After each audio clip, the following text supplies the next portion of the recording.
Hello दोस्तों। आज हम आपके लिए ब्लैक इमैनुअल मूवी को एक्सप्लेन करने वाले हैं जो 1975 में रिलीज हुई थी। ये मूवी हद से भी ज्यादा रोमांटिक है। किसी भी मूवी में मैंने इतने रोमांटिक सीन्स नहीं देखे हैं। ये मूवी एक ऐसी कंफ्यूज्ड औरत पर आधारित है जिसे समझ ही नहीं आता कि उसे कब, कहां और किसके साथ संभोग करना है। इमैनुअल को जहां भी मौका मिलता है वो वहां पर संभोग के लिए तैयार हो जाती है। इस मूवी के बहुत सारे सीन्स को बहुत सारी जगहों पर बैन किया गया है, लेकिन उन सीन्स को छोड़कर भी ये मूवी हद से भी ज्यादा रोमांटिक है। ये मूवी टोटल 1.5 घंटे की है, लेकिन इस 1.5 घंटे में मैंने 1 घंटे तक मूवी के सभी कैरेक्टर्स को बिना कपड़ों के देखा। ये दरअसल एक मूवी सीरीज है जिसके टोटल 18 पार्ट्स हैं। हम आपके लिए उन सभी पार्ट्स को एक्सप्लेन करने की कोशिश करेंगे, लेकिन आपसे एक रिक्वेस्ट है कि प्लीज हमारी चैनल को सब्सक्राइब कर दीजिएगा ताकि आप इन सभी पार्ट्स को देख सकें। इस सीरीज को किसी भी यूट्यूब चैनल ने एक्सप्लेन नहीं किया है, लेकिन हम आपके लिए इस सीरीज को एक्सप्लेन करने का रिस्क ले रहे हैं। तो चलिए जल्दी से इस मूवी की एक्सप्लेनेशन शुरू करते हैं। मूवी की शुरुआत में हमें एक लड़की को दिखाया जाता है जिसका नाम मे जॉर्डन होता है। मे एक फोटोग्राफर और जर्नलिस्ट होती है। वो अपने काम को इमैनुअल नाम से पब्लिश करती है। इस वजह से सभी लोग उसे इमैनुअल नाम से जानते हैं। इमैनुअल को नायरोबी का एक कपल एक असाइनमेंट के लिए नायरोबी बुलाता है और इमैनुअल जल्दी से नायरोबी निकल जाती है, जहां पर एयरपोर्ट पर वो कपल उसे रिसीव करता है। इस कपल में लड़की का नाम एन और लड़के का नाम जियानी होता है। ये एक अमीर कपल होता है। एन और जियानी इमैनुअल को असाइनमेंट के लिए अपने घर पे ले आते हैं। रात में वो दोनों उसे एक पार्टी में लेकर जाते हैं जहां पर जियानी उसे अपने फ्रेंड से मिलाता है। इस पार्टी में इमैनुअल देखती है कि जियानी अपने बेस्ट फ्रेंड की वाइफ ग्लोरिया के साथ रोमांस कर रहा है। इन दोनों के बीच नाजायज संबंध है। वहीं उसकी बीवी अपने फ्रेंड के साथ बैठकर गप्पे लड़ा रही है। उसी पार्टी में इमैनुअल के पास ग्लोरिया का पति यानी जियानी का बेस्ट फ्रेंड आता है जिसका नाम रिचर्ड होता है। रिचर्ड को इमैनुअल बहुत पसंद आ जाती है। वो इमैनुअल के साथ फ्लर्ट करता है और कुछ देर बाद इमैनुअल उसके साथ रोमांस करने लग जाती है। कुछ देर बाद इमैनुअल एन से कहती है कि मुझे घर जाना है। एन रिचर्ड को इमैनुअल को घर छोड़ने के लिए कहती है। इसके बाद रिचर्ड और इमैनुअल एन और जियानी के घर के लिए निकल जाते हैं, लेकिन इमैनुअल रिचर्ड से बीच रास्ते में ही गाड़ी रोकने के लिए कहती है और उसे किस करने लगती है, लेकिन उसे ये सब गलत लगता है, इसलिए वो रिचर्ड को रोकती है। दरअसल इमैनुअल कंफ्यूज होती है। वो अपने आप को यहाँ के कल्चर में ढालने की कोशिश कर रही थी। अगले दिन उसकी मुलाकात जियानी से पूल में होती है। इमैनुअल को जियानी पसंद आ जाता है। वो उसके पास चली जाती है। वो उसे गले लगा लेती है।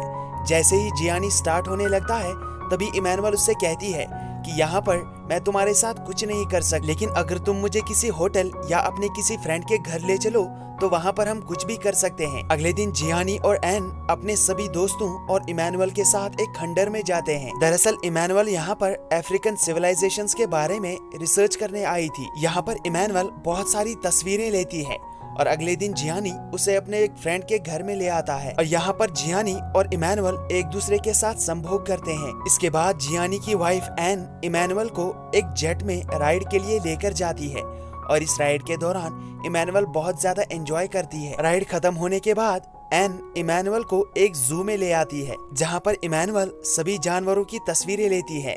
इसके बाद ये दोनों एक दूसरे की तस्वीरें खींचते हैं। पूरा दिन एक दूसरे के साथ बिताने के बाद जब ये लोग रात में घर आते हैं तो एन और इमैनुअल एक दूसरे की तरफ अट्रैक्ट हो जाते हैं।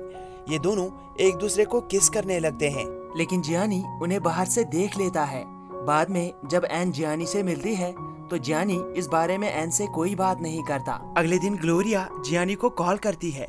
वो उससे कहती है कि जब से इमैनुअल तुम्हारे घर में आई है तुम मुझे भूल ही गए हो, तुम मुझे टाइम ही नहीं देते हो। मुझे लगता है कि तुम्हें इमैनुअल पसंद आ गई है। तभी जियानी उससे कहता है कि वो अच्छी लड़की नहीं है, वो मुझे कभी पसंद नहीं आ सकती, लेकिन उनकी ये बातें इमैनुअल फोन पर सुन लेती है। वो जियानी से बहुत ज्यादा डिसअपॉइंट हो जाती है। अगले दिन जब जियानी इमैनुअल को अपने फ्रेंड के घर में ले जाता है और उसके साथ संभोग करने की कोशिश करता है तभी इमैनुअल उसे रोक लेती है। वो उससे कहती है कि मैंने कल फोन पर तुम्हारी बातें सुन ली थी, तुम मेरे बारे में क्या सोचते हो ये मुझे पता चल चुका है।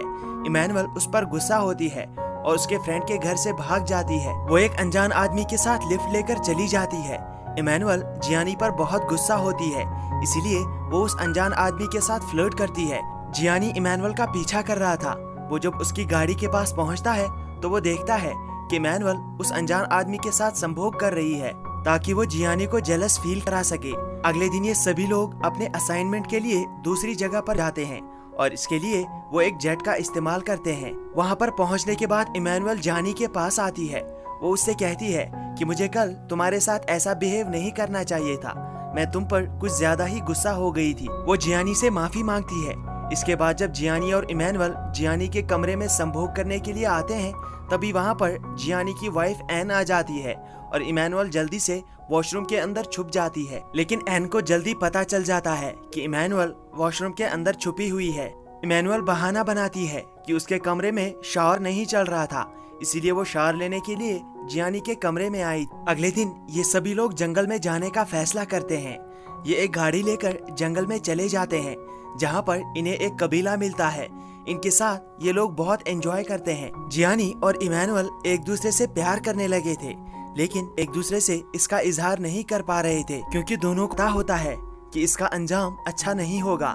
इसके बाद जियानी इमैनुअल को लेकर एक वाटरफॉल के पास आता है जहाँ पर इमैनुअल उस वाटरफॉल की पिक्चर्स लेती है। जियानी वहीं पर कपड़े निकालकर धूप में बैठ जाता है। तभी उसके पास इमैनुअल आ जाती है। इमैनुअल अपने आप को नहीं रोक पाती और ये दोनों संभोग करते हैं। अगले दिन जब ये सभी लोग ब्रेकफास्ट करने के लिए बैठते हैं तो वहाँ पर इमैनुअल नहीं होती। एन इमैनुअल को ढूंढने के लिए कहती है लेकिन बहुत देर तक ढूंढने के बाद उन्हें इमैनुअल कहीं नहीं मिलती। वहीं सीन इमैनुअल की तरफ मुड़ता है। इमैनुअल एक रेलवे स्टेशन पर होती है और वो उस जगह को छोड़कर चली जाती है क्योंकि उसे समझ आ गया था कि अगर वो यहाँ पर रहेगी तो तकलीफ के अलावा उसके हाथ कुछ नहीं लगेगा। ट्रेन में उसे बहुत सारे प्लेयर्स मिलते हैं जो उसके साथ फ्लर्ट करते हैं। वो सभी इमैनुअल के साथ संभोग करना चाहते थे। वो सभी इमैनुअल को घेर लेते हैं। इमैनुअल भी उन्हें नहीं रोकती और वो सब एक एक करके इमैनुअल के साथ संभोग करते हैं। तभी ट्रेन एक स्टेशन पर रुकती है और उस स्टेशन पर जियानी आ जाता है। वो इमैनुअल को रोकना चाहता था। वो इमैनुअल से कहता है कि मैं तुमसे बहुत प्यार करता हूँ, जहाँ पर तुम मुझे लेकर जाओगी मैं तुम्हारे साथ चलने के लिए तैयार हूँ। लेकिन इमैनुअल उसे मना कर देती है और ट्रेन में बैठकर वहाँ से चली आती है। इसी के साथ ये मूवी यहाँ पर खत्म होती है। दोस्तों, हमें उम्मीद है कि आपको हमारी एक्सप्लेनेशन पसंद आई होगी, तो प्लीज इस वीडियो को लाइक और कमेंट कर दीजिएगा और ऐसी ही मूवीज को एंजॉय करने के लिए हमारी चैनल को सब्सक्राइब भी कर दीजिएगा। Thank you, take care and good bye.